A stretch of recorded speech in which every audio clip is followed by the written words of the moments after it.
அரசு பள்ளி ஆசிரியர்களுக்கு ஆல்ஃபா டீச்சிங்கின் அன்பான வணக்கங்கள். நான் உங்களுடைய எம்டி பேசுறேன்.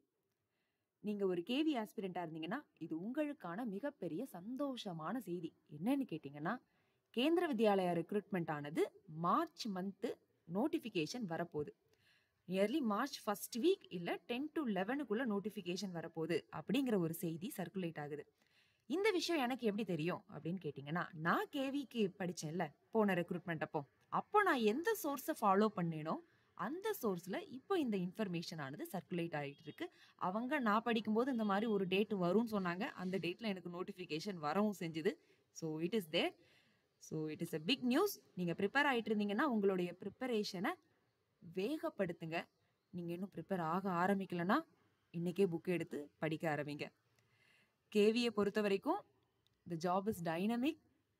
ரொம்பவே ஒரு அழகான டீச்சர் ஜாப் வித் அட்மினிஸ்ட்ரேட்டிவ் ஸ்கில்ல நமக்கு இம்ப்ரூவ் பண்ணுற மாதிரி ஒரு ஜாப்.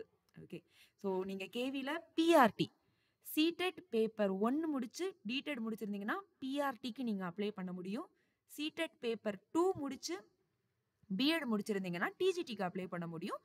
மாஸ்டர்ஸ் டிகிரி அதாவது எம்ஏ எம்எஸ்சி பிஎட் முடிச்சிருந்தீங்கன்னா நீங்கள் பிஜிடிக்கு அப்ளை பண்ண முடியும். இதை தவிர்த்து மியூசிக் டீச்சர் ரெக்ரூட்மெண்ட் போடுவாங்க. மியூசிக் டீச்சர் பிஆர்டி கேடரில் வைப்பாங்க. ஃபிசிக்கல் எஜுகேட்டர் ரெக்ரூட்மெண்ட் போடுவாங்க. அவங்க வந்து டிஜிடி கேடரில் வைப்பாங்க. கம்ப்யூட்டர் இன்ஸ்ட்ரக்டர் எடுப்பாங்க. எம்எஸ்சி கம்ப்யூட்டர் எம்சிஏ படித்தவங்க இவங்கெல்லாம் கூட இதுக்கு அப்ளை பண்ண முடியும்.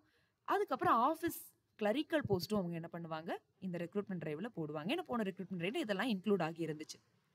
அண்ட் நீங்கள் ஏற்கனவே ஒரு ஸ்கூலில் ஒர்க் பண்ணிட்டு இருக்கீங்க, உங்களுக்கு பிரின்சிபல் ஆகிறதுக்கான தகுதி இருக்கு அப்படின்னா பிரின்சிபல் வைஸ் பிரின்சிபல் போஸ்ட்டும் இந்த இடத்துல நமக்கு போடுவாங்க. கவர்மெண்ட் ஸ்கூல்ல ஒர்க் பண்ணிட்டு இருக்கவங்க நீங்க இப்போ மினிஸ்ட்ரி மாத்தணும்னு நினைக்கிறீங்க, ஸ்கூல் மாத்தணும்னு நினைக்கிறீங்க அப்படின்னா நீங்க இது நீங்க ட்ரை பண்ணலாம்.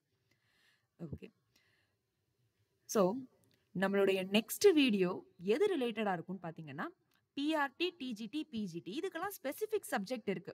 எழுதுற 150 மார்க்ல 100 மார்க் நமக்கு ஸ்பெசிபிக் சப்ஜெக்ட் எழுதுவோம். ஆனா ஜென்ரல் சப்ஜெக்ட்னு பாத்தீங்கன்னா பிஆர்டி டிஜிடி பிஜிடி இதெல்லாம் ஆல்மோஸ்ட் சேம். நம்ம நெக்ஸ்ட் வீடியோல இந்த ஜென்ரல் சப்ஜெக்ட்ல என்னென்னலாம் இருக்கும் அப்படிங்கிற சிலபஸை நம்ம எக்ஸ்பிளைன் பண்ணி பார்க்கலாம். அதுக்கு அடுத்த வீடியோல நான் ப்ரிப்பேர் பண்ணும்போது என்ன சோர்ஸ் எல்லாம் நான் ஃபாலோ பண்ணேன் அப்படிங்கிறத நான் உங்களுக்கு சொல்றேன். So it will be beneficial அப்படின்னு நான் நினைக்கிறேன். So I will share that information with you. So இதுதான் இன்னைக்கு காலையில் உங்களுக்கு நான் ஷேர் பண்ண நினச்ச ஒரு நியூஸ். இது தெரிஞ்ச உடனே உங்களுக்கு ஷேர் பண்ணணுங்கிறதால தான் இந்த காலங்காத்தாலே இந்த video. So start preparing for your KVS battle. Thank you.